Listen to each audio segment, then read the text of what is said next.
Romanos capítulo 8, Romanos 8, versos 14. Abra aí. Romanos 8, 14. O tema de hoje é maturidade. Eu queria falar sobre isso.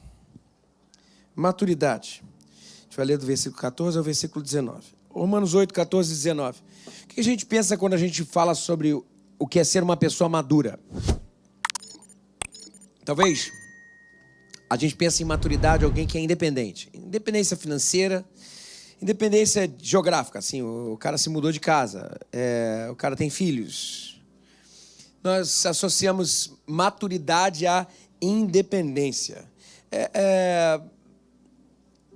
Na fé, maturidade, e é sobre isso que eu quero falar, sabe?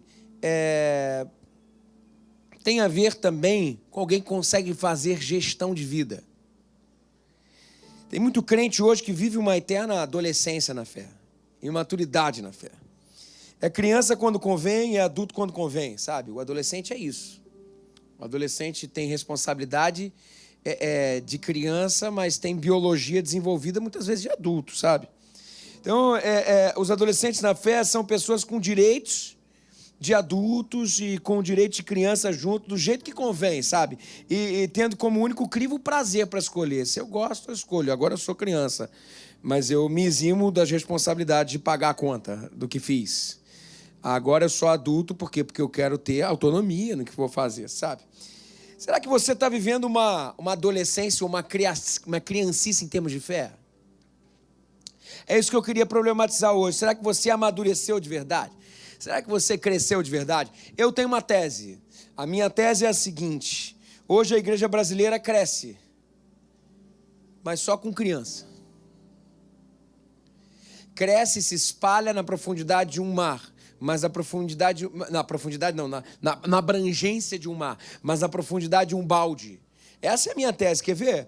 O Brasil cristão evangélico, ele hoje tem por volta de 33%, um terço da população brasileira. A cada 3 pessoas, um é cristão evangélico. Dizem algumas pesquisas que em 2032, alguma coisa assim, nós vamos ser mais da metade da população. Glória a Deus, nós estamos felizes com isso. Mas percebam alguns dados que me preocupam, sabe? Teoricamente, os princípios do reino de Deus sendo aceitos pelas pessoas, isso tem que desenvolver em resposta social. Por exemplo, a gente pensa que se 1/3 da população brasileira é de cristã evangélica, os divórcios deveriam cair drasticamente. Isso não aconteceu. O homicídio teria que cair drasticamente. Pelo contrário, só vem aumentado. A corrupção cai drasticamente. Só aumentou. Tem alguma coisa errada, né? Tem alguma coisa errada, não está melhorando. Então, espera, se estamos crescendo e nada altera, por quê? Porque tem muita criança no nosso meio. Tem muita meninice no nosso meio. Essa é a verdade. Tem muita gente que ainda vive numa infância da fé. São bebês. São bebês da fé, ainda são dependentes, são imaturos. Não estou dizendo que não são crentes, mas são crianças. Crianças são. Porque a gente vai ver claramente que uma fé desenvolvida gera frutos. Sabe? E criança não muda nenhuma sociedade. Eu nunca vi uma revolução sendo feita por criança. Revolução de verdade que muda a sociedade é feita por homem. Gente madura. Então, enquanto não amadurecermos da fé, a sociedade brasileira pode ser nominalmente cristã, mas de fato mesmo, nenhuma transformação social acontece. Eu queria falar sobre maturidade hoje e eu queria perguntar, será que a gente está sendo maduro? Essa é a pergunta de hoje. E o que faz da gente ser pessoas maduras? O que pessoas maduras na fé fazem? E eu vou falar daqui a pouco. Romanos capítulo 8, versículo 14 diz assim: porque todos os que são guiados pelo Espírito de Deus são filhos de Deus. Pois vocês não receberam um espírito que os escravize para novamente temer, mas receberam o espírito que os adota como filhos, por meio do qual clamamos, Abba, Pai. Veja, o tema aqui é filho, tá? Filho de Deus. Eu queria que vocês olhassem quantas vezes essa expressão aparece e ela tem algumas nuances que eu quero trabalhar. Versículo 16. O próprio Espírito testemunha ao nosso Espírito que somos filhos de Deus. Se somos filhos, então somos herdeiros, herdeiros de Deus e co-herdeiros com Cristo, se de fato participamos dos seus sofrimentos, para que também participemos da sua glória.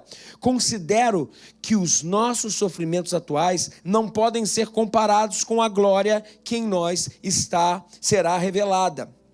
A natureza criada aguarda com grande expectativa que os filhos de Deus sejam revelados. O texto aqui está dizendo que o Espírito Santo, ele começa com o óbvio, que o Espírito Santo é quem nos faz nascer de novo. O Espírito Santo é aquele que nos convence, e a gente nasce a partir da revelação do Espírito em nós, e a gente diz assim: eu quero ser filho de Deus. O nome disso é graça, a gente não faz nada por merecer. A gente sabe muito bem disso. Trabalhar na categoria de graça é trabalhar na categoria do não merecimento. Não é por merecimento, não é por obras, como diz o texto bíblico, para que ninguém se glorie. E esse texto está dizendo que nós somos salvos porque o Espírito Santo, o Espírito de adoção, começou a gerar em nós um clamor. E esse clamor no versículo 16... No versículo 15, fala que esse clamor que gera em nós se chama Abba, Abba Pai. Abba é o que uma criança judia, na sua infância, como bebê, balbucia a primeira vez como se fosse um papai, papá. Esse é o termo, Abba. Ou seja, nós estamos falando de um estágio biológico, o estágio biológico de bebê. Falando sobre Abba, o Abba, esse é o balbuciar de um bebê. E o Espírito Santo, ele te gerou como filho, e sua filiação vem pela graça de Deus. Não é seu mérito, é graça de Deus. Salvação, filhos, somos filhos pela graça de Deus, não é pelo que fazemos. Mas Jesus dá um contraponto a isso, e eu queria trabalhar isso. Que Jesus fala lá em Mateus capítulo 5, versículo 43, é o seguinte, olha que interessante. Vocês ouviram o que foi dito: ame o seu próximo e odeie o seu inimigo. Mas eu lhes digo, amem os seus inimigos e orem por aqueles que os perseguem, para que vocês venham a ser filhos do seu Pai que está no céu. Olha só, olha o que tem que fazer para ser filho. Ame o inimigo e ore pelo inimigo, para que venha a ser filho. Pô, parece que tem uma contradição com Romanos capítulo 8. É ou não é? Porque ame os seus inimigos e ore por quem te persegue, para nos tornar filhos do vosso Pai que está no céu. Peraí, em um texto eu me torno filho pela graça, e no outro texto eu me torno filho pelo que eu tenho que fazer. Tem alguma coisa que não está batendo aqui. Gente, esse texto de Mateus, ele traz um tesouro para a gente absurdo, maravilhoso, que fala sobre maturidade. Filhos de Deus, a expressão filhos de Deus em Mateus capítulo 5, que é essa palavra de Jesus, é diferente da expressão filhos de Deus em Romanos capítulo 8. Olhem o que eu vou falar no início do capítulo 8, sabe? A expressão filhos de Deus em Romanos capítulo 8, que a gente é salvo pela graça, é teknon. Teknon em grego é filho novo. É bebê, por isso Abba, que ele fala, a gente chama como Abba, um bebê que nasceu, graça. Já em Mateus capítulo 5, quando Jesus fala que nós temos que amar os nossos inimigos e orar por eles para nos tornarmos filhos, ali é huios. Huios no grego é filho maduro. Olha que coisa legal, gente.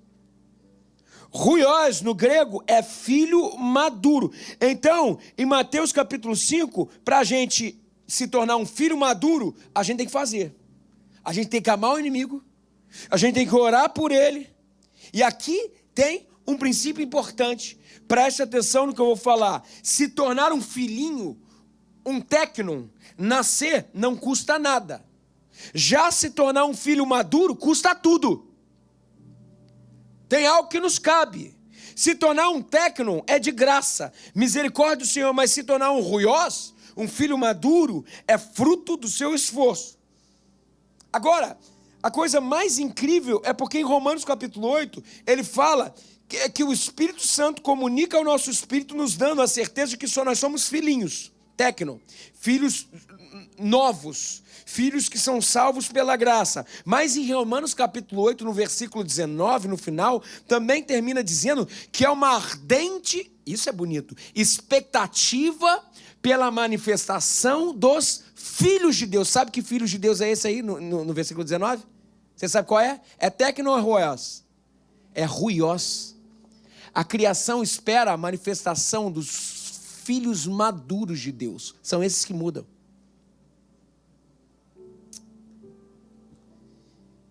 E como que a gente faz para ser maduro? Quais são as características dos filhos maduros? A gente vai aprender aqui com o apóstolo Paulo hoje. E a primeira coisa que eu destaco para vocês é que ter maturidade é assumir responsabilidade. Ter maturidade é assumir responsabilidade. Mas que tipo de responsabilidade? A responsabilidade que está à sua mão assumir hoje. Se a sua responsabilidade para assumir hoje é arrumar a tua cama, então arruma a tua cama. Se a responsabilidade que você tem para assumir hoje é tirar a cueca da sala, tire a cueca da sala. A mulherada está amando a pregação agora. Fala, Deus.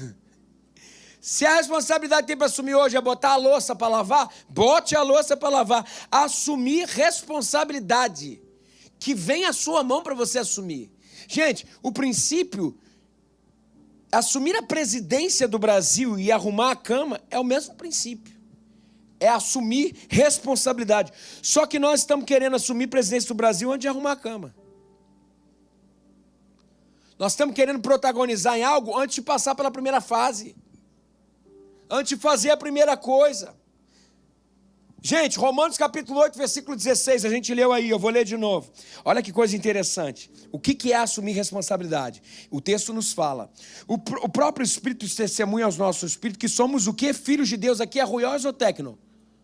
É tecno. É filhinho infantil, bebê. Se somos filhos, se somos tecnos, então somos herdeiros de Deus e cordeiros com Cristo. Aqui, filhinho é tecno. Agora, olha o que aconteceu no versículo 19.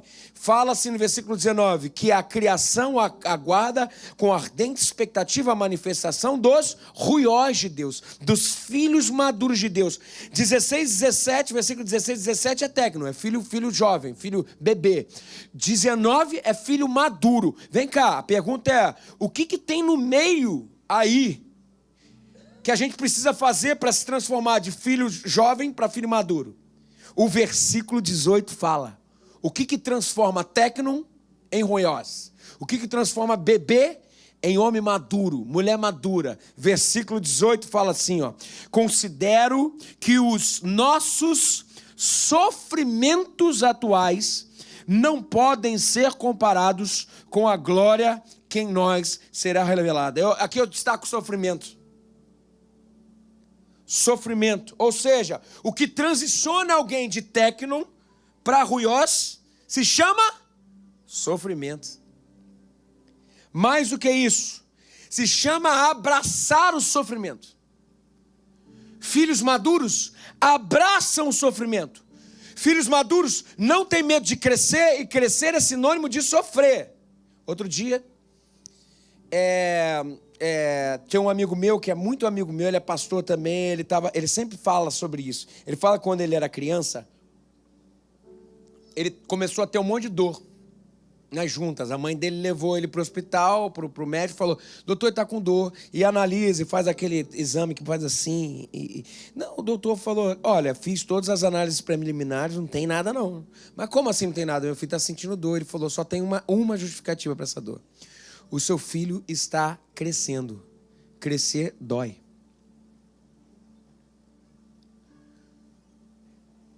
Se queremos passar do estágio infantil da fé para um estágio maduro da fé, nós precisamos abraçar o sofrimento que o crescimento nos proporciona.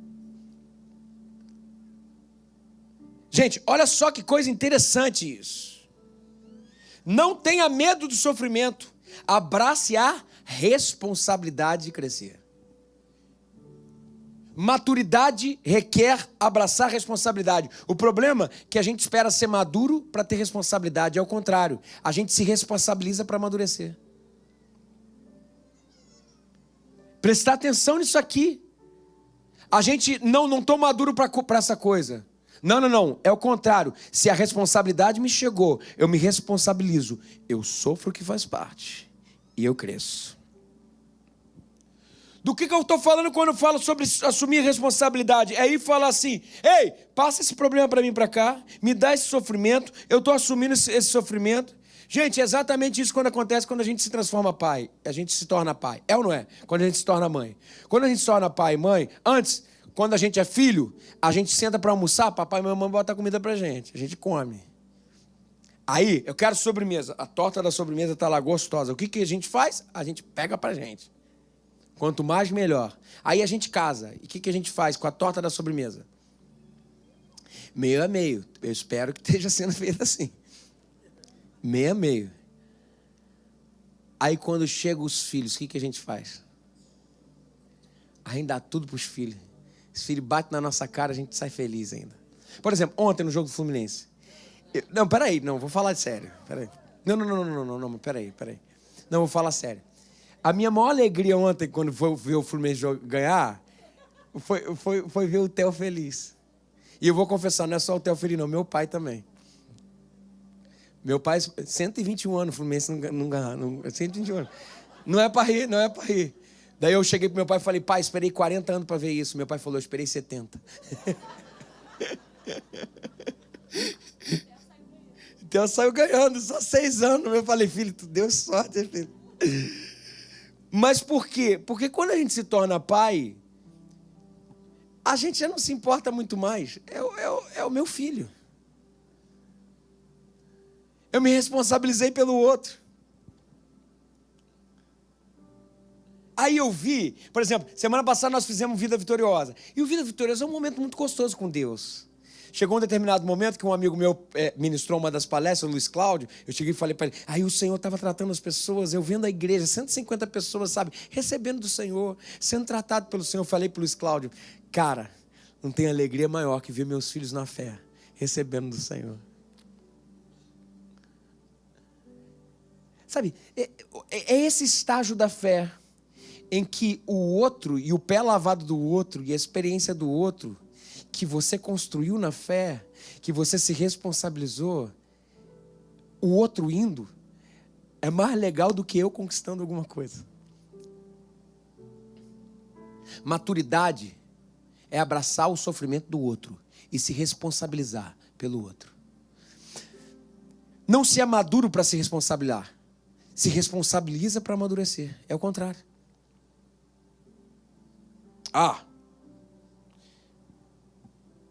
Não fuja da responsabilidade. Abraça o sofrimento. Pensa comigo. O que é plantar a igreja? Plantar uma igreja é você alugar um prédio e botar lá uma placa dizendo assim, traga os seus problemas para cá. É se responsabilizar. Agora pensa comigo. De verdade. Isso é feito em processos. Mas que tem que ser tomado o primeiro passo. Não tem como, nós tomamos o primeiro passo. É como se fosse uma fase de videogame, sabe? A fase número 1, ela começa difícil porque eu não sei nada. Mas quando eu venço ela, a fase número 2 é mais difícil que a número 1. A número 1 já se torna fase. E a fase número 3 é mais difícil que a número 2. Se você quiser chegar e enfrentar o chefão de cara, você vai perder todas, cara. Aí, Deus, ele é esperto e malandro. Sabe por que Deus é esperto? Porque Deus não leva a gente pro chefão de cara. Pensa comigo. Se Deus chegasse para mim e falasse assim, Everton, eu quero que você pastoreie. Mas vou te dizer, você vai ter uma obra de 3 milhões para construir. Você vai passar por uma pandemia. Você vai ficar 6 anos, 5, 6 anos no cinema. Você vai ter um monte de... Eu ia dizer não. Agora, o que Deus pediu para mim foi, Everton, você pode cuidar dos seus amigos que estão ao teu redor? Pô, isso eu posso. Fase 1. Aí eu matei o chefão da fase 1. Aí fui pro chefão da fase 2. Everton, você pode preparar esses seus amigos que estão apaixonados pelo evangelho agora, para eles irem? Aí eu preparei, multipliquei as células. Fase 2. A fase 1 já ficou mais relax. Aí, Everton, agora você pode cuidar para que eles se transformem em pastores de pastores? Fase 3. Agora você pode juntar esse povo num lugar? Aí entrou o cinema, fase 4. Agora, Everton, olha o que Deus está fazendo no meio. Agora vamos fazer o seguinte, vem uma pandemia agora, beleza, Everton? Fase 5. Se chegasse na pandemia, eu ia queimar na largada. Pô. É lógico. Gente, olha só. Isso é muito importante. Eu não amadureço para responsabilidade. Eu me responsabilizo para amadurecer. Primeiro eu digo sim. Para o clamor daquilo que está ao meu redor. E isso vai aumentar. Vou falar. Nós vamos ter medo da próxima fase sempre. Hoje eu estou na fase de construir igreja. E a gente já está na fase, hoje, gente, já está na fase, não sei se vocês sabem, nós temos 2 igrejas filhas que a gente cuida. E nós estamos indo para Pirassununga aqui, dia 2, porque tem 50 pessoas lá, por causa do Rafa, numa célula. Rafa chegou lá, um líder de célula nossa em Pirassununga, ele é instrutor da AFA. Já cuidou do pessoal lá, depois de 1 ano e meio de trabalho, que ele está lá, 2, sei lá. Já são 50, 60 pessoas lá, que ele está cuidando e pastoreando. Nós estamos indo para lá. E no nome de Jesus, daqui a pouco tem uma igreja lá. Gente, olha só. Vocês estão percebendo? E daqui a pouco vai ser mais. Daqui a pouco vai ser mais. Mas tudo começa num primeiro passo. O processo é esse. Primeiro eu começo com leitinho. No leitinho eu engulo, certo? Eu não preciso mastigar. Depois é papinha. Lembra, criança? A gente bota papinha, a criança faz uma bagunça total. Mas existe alguém que amassa para você, mas já tem mais consistência. Depois daí, tem um alimento sólido. Aí nós precisamos já processar. Eu mastigo, eu preciso processar. Até aqui eu me tornei adulto no alimento sólido? Não. Sabe quando eu me torno adulto? Eu me torno adulto quando eu estou dando de comer para alguém. A maturidade vem quando tem uma torta lá de sobremesa e aquela torta não é sua, é do teu filho. Quando as horas de sono não são mais suas, são do seu filho.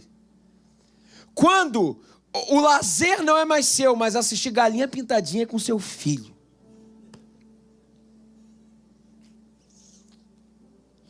A maturidade é quando você está com uma colherzinha na mão, dando de comer para o outro, assumindo o problema do outro, assumindo o BO do outro. É quando você fala, a sua fome é a minha responsabilidade. E aí eu faço uma pergunta para você que está aqui hoje. Tem gente que precisa responder essa pergunta.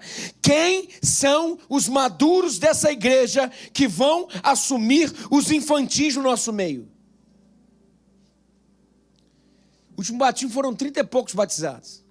Esse próximo batismo vai ser também. Quanta gente nova chegando, gente. E você é crente de banco, cara. Você nasceu no evangelho. Você já tem condição de não só se empanzinar com os manjares do reino de Deus são bons, mas você tem condição de pegar a tua colher e enfiar na boca de alguém. Maturidade é se responsabilizar e vencer o medo do desconhecido. É o Senhor quem fará, mas diga sim. Eu digo sim a liderar célula. Eu digo sim a cuidar de pessoas. Eu digo sim a discipular. Eu digo sim à leitura da Bíblia. Eu digo sim a ter uma devocional com Deus, a ter um tempo a sós com Deus. Eu digo sim à oração. Eu digo sim ao jejum. Eu digo sim a perder noite de sono quando o telefone toca e ir lá cuidar do outro que está passando por dificuldade. Eu digo sim a abrir meu bolso para quem está necessitando e falar, eu quero me responsabilizar. Gente, deixa eu falar um negócio aqui. E daí me procurem no final. Eu fiquei responsável por isso. Nós tivemos um caso na nossa igreja de uma irmã. Uma pessoa que botou fogo na casa e está sendo cuidada, tratada. As nossas células, algumas células já fizeram vaquinha para reformar a casa dela, para ela estar lá. Só que ainda falta uma porta. R$300. A gente precisa levantar esse dinheiro. Eu não tive tempo por causa do Vida Vitoriosa. Eu corri atrás muito de recursos para outras pessoas irem para o Vida Vitoriosa. Se você puder ajudar com alguma coisa, fala comigo no final.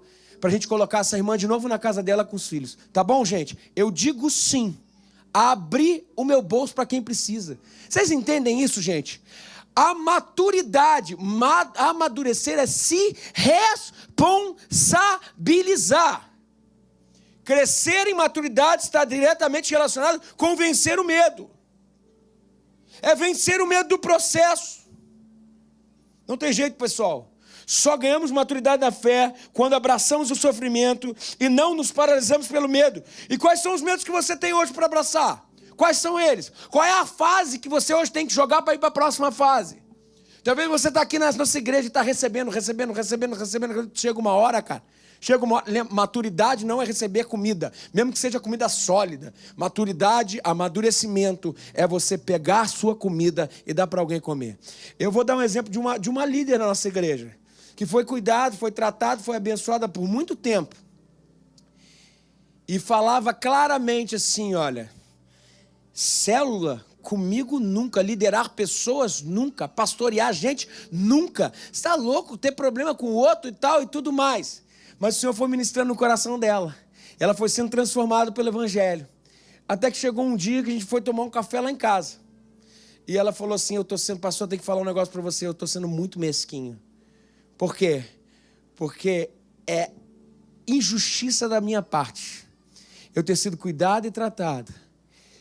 E agora que eu posso ser cura para alguém, eu dizer assim, eu digo não à cura do outro. O que importa é só a minha cura. Aí essa líder falou, hoje eu quero liderar uma célula.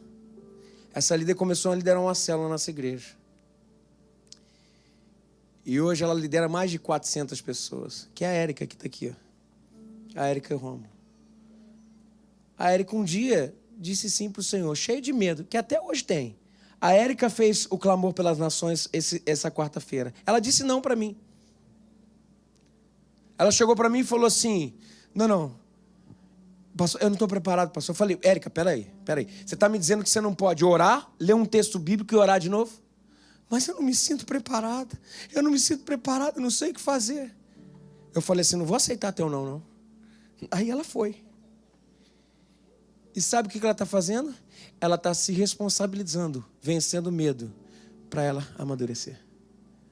Hoje são 400 que eles cuidam na nossa igreja. Não sei. Eles são responsáveis pela rede vermelha. Amanhã serão milhares. Eu já falei com o Rômulo, ele está indo para Pirassununga. Você é o responsável pela implantação da igreja de Pirassununga. Pô, mas pastor, a gente antes nem dizia, a gente tinha medo de liderar uma célula. Gente, amadurecer, se responsabilizar. Até quando você vai se esconder atrás dos seus medos? Tua vida vai passar, cara. E você vai perder tudo que Deus tem para fazer na vida de vocês.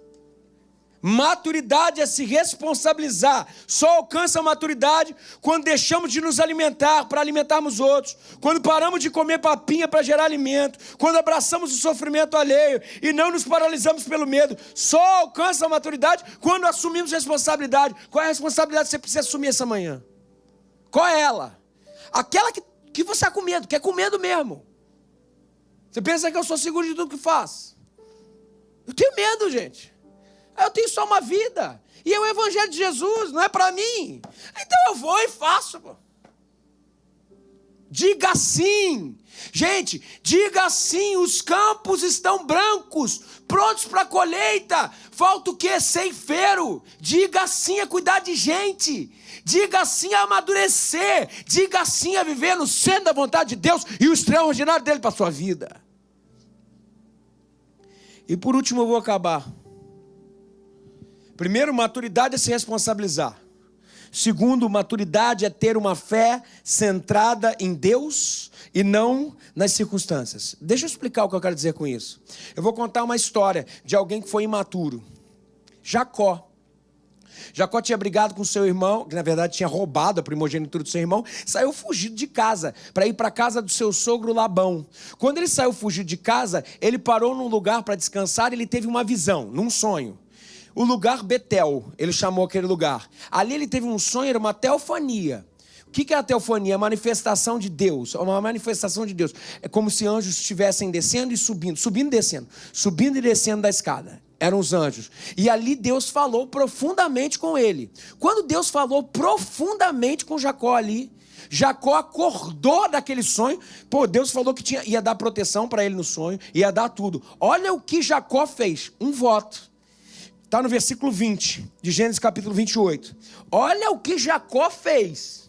Olha o voto.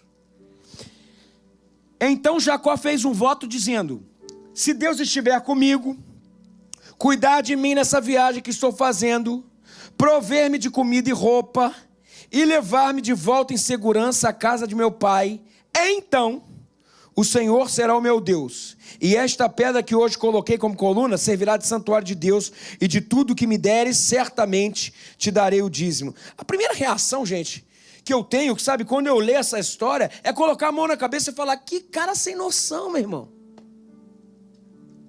Olha o voto que o cara fez.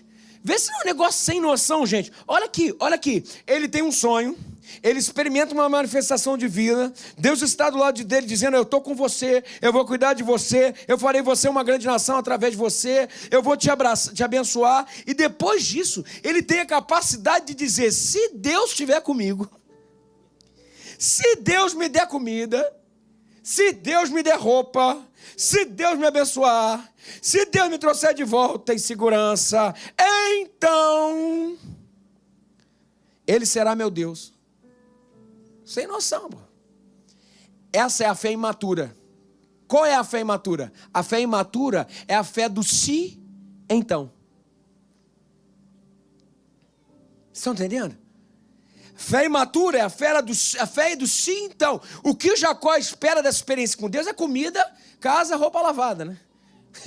É o que Jacó está esperando, sabe? Se Deus me der o que comer, me der roupa, me trouxer de volta, me abençoar na jornada, beleza, então eu sirvo ele. Se, então, sim, então. Aí vem Jesus e fala totalmente diferente. Lá em Mateus capítulo 6, ele fala assim: não andeis preocupados pelo que vocês vão comer, não andeis preocupados pelos que vocês vão beber, não andeis preocupados pelo que vocês vão vestir, porque quem precisa dessas coisas são os pagãos.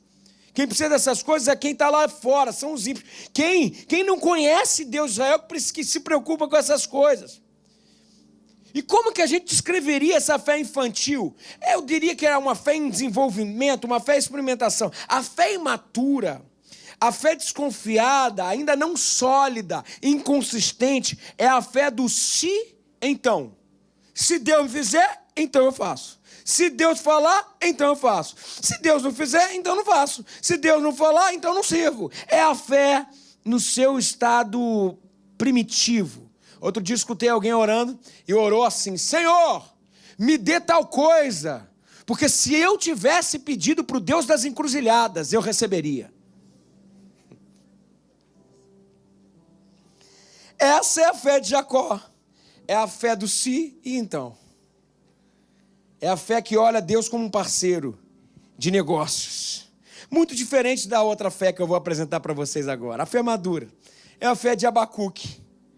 A fé de Abacuque, lá no capítulo 3, versículo 17, ele diz o seguinte: porque ainda que a figueira não floresça, nem haja fruto na vide, ainda que decepcione o produto da oliveira, e os campos não produzam mantimento, ainda que as ovelhas da malhada sejam arrebatadas, e nos currais não haja gado, todavia eu me alegrarei no Senhor, e exultarei no Deus da minha salvação.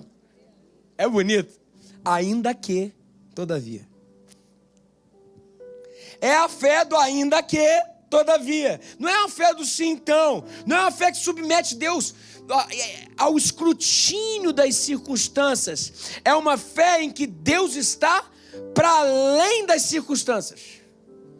A fé imatura submete Deus ao escrutínio das circunstâncias. A fé madura é a fé que tem em Deus o início e o fim, e as circunstâncias independem do quanto nós cremos. É a fé de Sadraque, Mesaque e Abednego, que estando cativos por Nabucodonosor, lá na Babilônia, foi pedido assim: olha, todos têm que adorar Nabucodonosor. Eles falaram: eu não me curvo para Nabucodonosor, só me curvo para Deus, diante de Deus. E Nabucodonosor virou para eles e falou assim: então eu vou queimar vocês. Sabe o que eles responderam? Eles responderam assim: pode queimar, Deus vai nos livrar. Daí eles ainda fazem de forma mais madura ainda: olha, a fé para cima das circunstâncias. Mas saiba que se Deus não livrar a gente A fé é circunstancial, está para além das circunstâncias. Nós não vamos negar o nosso Deus, porque nós conhecemos o Deus a quem servimos. Isso é lindo. Nossa, são resquícios da comemoração.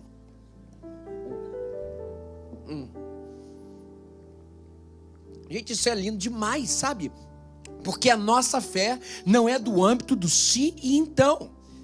A festa do ainda que todavia, a fé do ainda que todavia é a fé do apóstolo Paulo, que pediu para a igreja de Filipos dar uma oferta para ele, e ele disse assim: não que eu esteja precisando não, porque eu sei viver com pouco, eu sei viver com muito, eu sei viver na escassez, eu sei viver na abundância, eu sei o que é dormir bem, hospedado, eu sei o que é dormir na cadeia, porque eu posso todas as coisas naquele que me fortalece.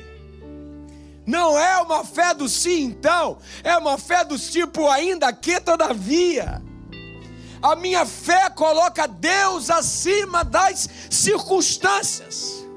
E não por menos seria a fé do nosso Senhor Jesus, que na cruz teve duas falas importantes. A primeira foi: Deus meu, por que me desamparaste? Sofreu, e no seu último suspiro disse ao Senhor: Pai, a ti entrego o meu espírito. Não é uma fé do sim então que ele tem. Jesus não se decepciona com Deus. A fé de Jesus é de outra ordem. É a fé que não está no estágio infantil, que ainda está em desenvolvimento. É uma fé, não é uma fé que precisa de sinais, não é uma fé que precisa de evidências, não é uma fé que precisa de um afago, que precisa de um colo. A fé madura é de outra ordem. A fé imatura pensa: o que Deus pode fazer por mim? A fé madura se responsabiliza e pensa: o que eu posso fazer pelo reino de Deus? A fé imatura só se preocupa com o imediato. O que eu vou comer? O que eu vou vestir? O que eu vou beber? A fé madura fala: não faça isso, você vai se perder. A fé madura diz: busque primeiro o reino de Deus e a sua justiça, e as demais coisas vos serão acrescentadas. A fé imatura fala: não faça isso, você vai se perder. A fé madura fala, a fé madura olha para as circunstâncias, olha para a dispensa, olha para a conta bancária, olha para os projetos de êxito. E a fé adulta olha para isso tudo. A fé imatura, a fé adulta procura Deus no meio das circunstâncias, independente de quais elas sejam. A fé imatura ou quer solução ou quer escape. Já a fé adulta é capaz de discernir, de enxergar e ouvir: Deus está aqui e isso me basta. Não caia na armadilha do sim então. Venha para o time dos ruiós, filhos maduros de Deus. Ainda que a figueira não floresça, todavia eu me alegrarei no Deus da minha salvação. Chegou a hora de amadurecer. E o que é amadurecer? Assuma responsabilidade. A criação espera com ardente expectativa a manifestação dos filhos de Deus, dos ruiós de Deus, de quem se responsabiliza. Qual é a responsabilidade que você precisa assumir? Chegou a hora de amadurecer. Entenda que Deus não é um parceiro de negócios para você. A sua aliança com Ele não pode estar centrada no sim então. Não pode ser tão frágil a ponto de quebrar com as circunstâncias. Ele te chama hoje para crescer. Venha para o porque ainda que a figueira não floresça, não haja fruto na vide, ainda que decepcione o produto da oliveira, e os campos não produzam mantimento, ainda que as ovelhas da manada sejam arrebatadas, e no curral não haja gado, todavia eu me alegrarei no Senhor, e exultarei no Deus da minha salvação. Eu termino minha fala aqui. Se você está aqui essa manhã e quer começar uma vida nova com Deus, tendo o centro nele centro nele e não nas suas expectativas. Uma vida nova com Deus, entregando e começando a partir dele. Quer começar? Abaixe sua cabeça, feche seus olhos e repita essa oração comigo. Diga assim: Senhor Jesus, sou falho. Senhor Jesus, muda minha vida. Entra no meu coração. Senhor Jesus, eu me entrego a Ti. Faz tudo novo. Eu quero ser homem maduro em Ti. Cuida de mim, Senhor. Eu entrego a minha vida a Ti. Essa é a minha oração, no nome de Jesus. Amém. Você continua de cabeça abaixada, seus olhos fechados. Se você orou comigo, levanta sua mão lá no alto. Levanta a sua mão. Deus te abençoe, Deus te abençoe, Deus te abençoe, Deus abençoe, Deus abençoe, Deus abençoe, Deus abençoe, Deus abençoe, Deus abençoe, Deus abençoe, Deus abençoe, Deus abençoe, Deus abençoe você, Deus abençoe você. Aleluia. Deus abençoe você, Deus abençoe você. Mais alguém aqui orou comigo? Deus abençoe você, Deus abençoe você. Eu estou vendo vocês aqui na frente. Deus abençoe você, eu estou vendo você, Deus abençoe. Mais alguém aqui orou comigo, dizendo: Deus abençoe minha querida, eu estou vendo você lá atrás. Deus abençoe. Se você está voltando hoje para os caminhos do Senhor, levante sua mão onde você estiver. Deus abençoe você, eu estou vendo você. Deus abençoe você, eu estou vendo você. Mais alguém aqui voltando para os caminhos do Senhor? Deus abençoe você, minha querida, Deus abençoe você. Aleluia, Deus abençoe você. Quanta gente, que coisa linda. Eu vou pedir para que todas as pessoas que levantaram suas mãos levantem lá no alto agora, bem alto, por favor, para que eu possa ver. Eu quero orar. Isso. Vou pedir para que o povo me ajude aqui, ó. Tem uma senhora aqui, fique com a sua mão levantada. Você vai receber um abraço nesse momento. É isso que a gente quer. Me ajudem aqui, ó. Tem muitas pessoas aqui, por favor. Líderes de célula. Mulheres, nós precisamos isso das mulheres aqui, ó. Mais mulheres lá. Glória a Deus. Todos estão, glória a Deus, é manhã de salvação, de transformação. Temos um homem aqui, ó, me ajudem aqui, ó, temos um homem aqui. Isso, a gente já está chegando aí. Vem cá, a gente já está chegando aqui. E aqui, Tiago, vem com ele aqui. Ok, pessoal, olha só, vamos ficar todo mundo de pé nesse momento. Você pode estender sua mão para esse povo aqui, esse bando de gente, essa multidão aqui. Vamos orar por esse povo. Senhor Jesus, são teus servos, é gente tua, que disse sim para o Senhor, e hoje começa uma nova vida contigo. E nós te pedimos, Senhor, para a honra e glória do teu nome, Senhor, que esse povo seja transformado pelo poder do teu evangelho. Que esse povo, Senhor, ganhe raiz, Senhor, na tua casa. Que esse povo, Senhor, seja de técnico, que hoje nascem como técnico, passem para ruióis em tempo recorde. Gente madura, Senhor. Senhor, cuida, Senhor, de cada coração, de cada família. Eu venho te pedir também, Senhor, agora pela nossa igreja, Senhor. Senhor, nos coloca, Senhor, diante de responsabilidades que nós vamos assumir. Senhor, dê responsabilidade para o nosso povo, Senhor. Que toda gente que está com medo aqui hoje assume a responsabilidade, que diga sim para o teu evangelho. Senhor, nos coloca numa relação contigo, como a relação de Abacuque, ainda que a figueira não floresça, que não... Amém, vamos aplaudir o Senhor, e vamos sair cantando essa canção. Diga, ainda que a figueira